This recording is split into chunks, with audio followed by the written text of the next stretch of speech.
Bismillahirrahmanirrahim. Assalamu alaikum. So we are working with the library of parent functions. We have so far uh, discussed f of x to be x, फिर हमने discuss किया था f of x to be x square, फिर हमने discuss किया था f of x to be x cube, and the last video we discussed f of x to be square root of x.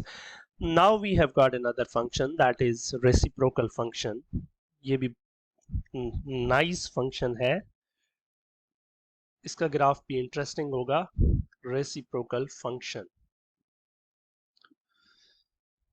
So first we will be working with its plot, and then we will be talking about its specifications. So अगर बात करें कि कौन सा function है, how it is defined algebraically, so it is basically f of x to be 1 over x, या y equal to 1 over x भी कह सकते हैं इसको आप. इम्प्लीसिटली आप इसको ऐसे भी कह सकते हैं y equal to 1 over x, या इम्प्लीसिटली आप x y इक्वल टू 1 भी कह सकते हैं.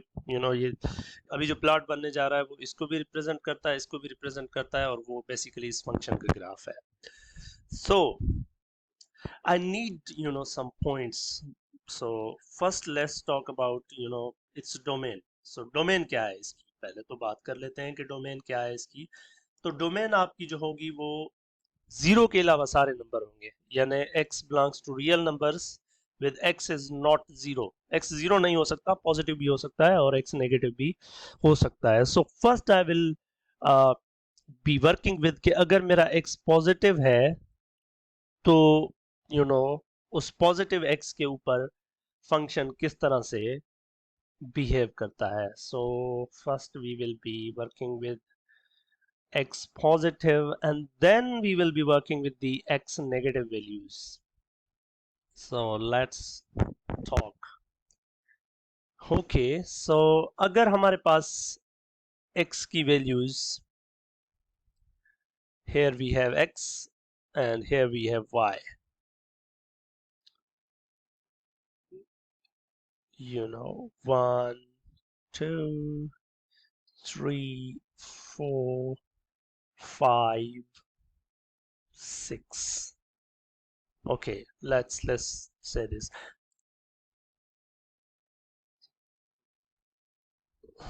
Okay, so अगर हमारे पास x की वैल्यू 1 है तो आप चेक कर सकते हैं, जब इसमें 1 पुट करेंगे तो y भी आपको 1 ही मिलेगा. x 1 है तो y भी 1 है. ये पॉइंट हमें मिल गया कि अगर x की वैल्यू 1 है तो y की वैल्यू भी वहां पर 1 है. That's perfectly fine. Of course, this is y, this is x, and this is y. Oh, sorry, this is x bar, and this is y negative. अच्छा, इसके x की 1 के बाद जब x की वैल्यू मैं आगे ले जाकर लेट्स से 2 वैल्यू रखता हूँ, तो अगर 2 रखते हैं तो ये 0.5 हो जाएगा. अगर इसकी वैल्यू 10 रख देता हूँ तो ये 0.1 हो जाएगा. अगर 10 से आगे ले जाकर 100 वैल्यू लेते हैं तो ये 0.01 हो जाता है. ओके, सो इसका मतलब है कि जब मेरी वैल्यू 2 हो जाएगी यहां पर तो ये 0.5 यहां पर कहीं पे आ जाएगा. राइट, ये 3 4 5 6 आगे चलकर 10 पर जब आप जाएंगे तो ये 0.1 यानी कि नीचे यहां पर कहीं पे आएगा इस जगह पर. और आगे जैसे जैसे आपकी वैल्यूज बढ़ती जाएंगी ये यूं नीचे आती जाएंगी वैल्यूज y की, यानी कि it will be getting closer and closer to the x-axis. But of course don't forget that this will not touch the x-axis. ये x-axis को कभी टच नहीं करेगी. अब चलिए बात करते हैं कि अगर 1 से पहले की वैल्यूज हैं, लेट्स से 1 से पहले मेरे पास 0.5 वैल्यू है, तो 0.5 अगर यहाँ पुट करेंगे तो ये आपको 2 देगा, यानी कि 0.5 पर ये 2 देगा आपको. ये 1 था तो ये आपको 2 देगा यहाँ पर कहीं. Of course I am not scaling properly, but you have to get the idea. अच्छा, 0.5 के बाद अगर 0.1 पर आ जाता हूँ, यानी कि यहाँ करीब आ जाता हूँ, तो ये 10 हो जाता है. ये यानी कि ये बहुत ऊपर जाकर कहीं इसके क्लोज हो जाएगा. और फिर 0.01 की बात करते हैं तो ये 100 हो जाएगा, यानी कि बिल्कुल जब मैं y एक्सिस के करीब आ जाऊंगा, यानी x की वैल्यू बिल्कुल कम कर दूंगा, तो ये y की वैल्यू बहुत ज्यादा बढ़ जाएगी. So this gets this way, लेकिन डोंट फॉरगेट दैट ये कभी भी इस y को टच नहीं करेगा, फिर भी ना इस साइड पे ये x को टच करता है, लेट मी इंक्रीज दिस, ये मेरा y है, और ना तो ये कभी y को टच करेगा, ये इसके क्लोज जाएगा, और इधर x के भी क्लोज जाएगा। ऑन द सेम लाइंस अगर x नेगेटिव है तो आप ये वर्कआउट सेम बिल्कुल कर सकते हैं, सिर्फ क्या होगा कि ये वैल्यूज नेगेटिव हो जाएंगी, यानी कि यहाँ ये नेगेटिव कर देंगे तो ये भी नेगेटिव, ये नेगेटिव तो ये भी नेगेटिव, ये नेगेटिव तो ये भी नेगेटिव, और ये नेगेटिव होगा तो ये भी नेगेटिव, ये नेगेटिव होगा तो ये नेगेटिव, ये सारे नेगेटिव वैल्यूज में आप करके देखें तो फिर क्या होगा, -1 पर ये अगेन आपके पास -1 ही देगा, यहाँ -1 है तो ये भी -1 है यहाँ पर, यानी कि इस जगह पर।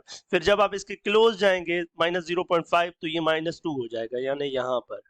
फिर जब आप आगे इसके क्लोज जाएंगे माइनस में तो ये यूं जाएगा, और फिर जब आप 1 से इस साइड जाएंगे तो ये यूं जाएगा, यानी कि it will be something like the copy of the above function, you know, symmetric about origin. This is roughly like this. So it has two parts basically, एक u दूसरा u, this is y equal to 1 by x. अब इसको Desmos पे देख लेते हैं, वहां पर it will look better. f of x equal to 1 by x, you can see that this is ये 1 पर 1 ही होगा,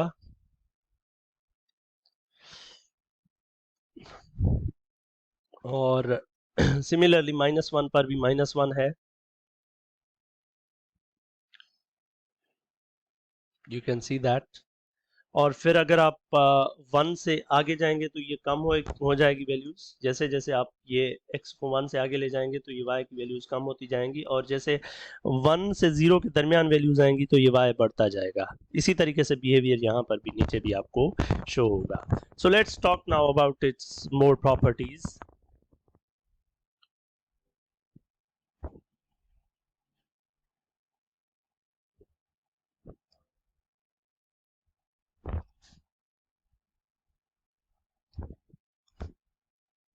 so let's talk about it's more properties. अगर बात करें डोमेन की तो हम पहले ही देख चुके हैं कि इसकी जो डोमेन है वो सारे रियल नंबर्स हैं एक्सेप्ट x0, और इसके अलावा अगर इसकी रेंज की बात करें आप,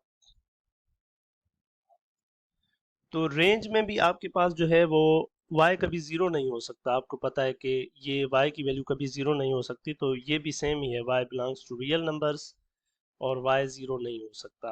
यानी इसको लोग ऐसे भी लिखते हैं, -∞ से लेकर 0 तक और यूनियन 0 से लेकर +∞ तक, यानी कि 0 शामिल नहीं है। और इसको भी आप ऐसे लिख सकते हैं, -∞ से 0 यूनियन 0 से +∞, यानी 0 शामिल नहीं है।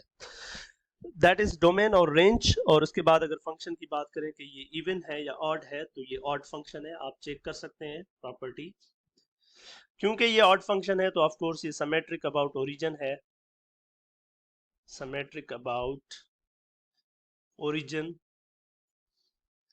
अगर बात करें इसके बिहेवियर की कि ये कहाँ डिक्रीज कर रहा है, तो ये डिक्रीज कर रहा है पूरी डोमेन के ऊपर, इट्स डिक्रीजिंग बेसिकली।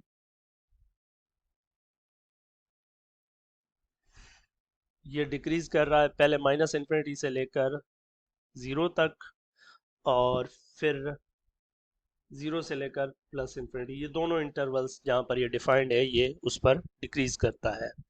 इसके अलावा अगर बात करें, ये आगे चलकर आपको पता चलेगा कि इसका जो वर्टिकल असिम्प्टोट और हॉरिजॉन्टल असिम्प्टोट है वो आपको पता चलेगा कि ये जो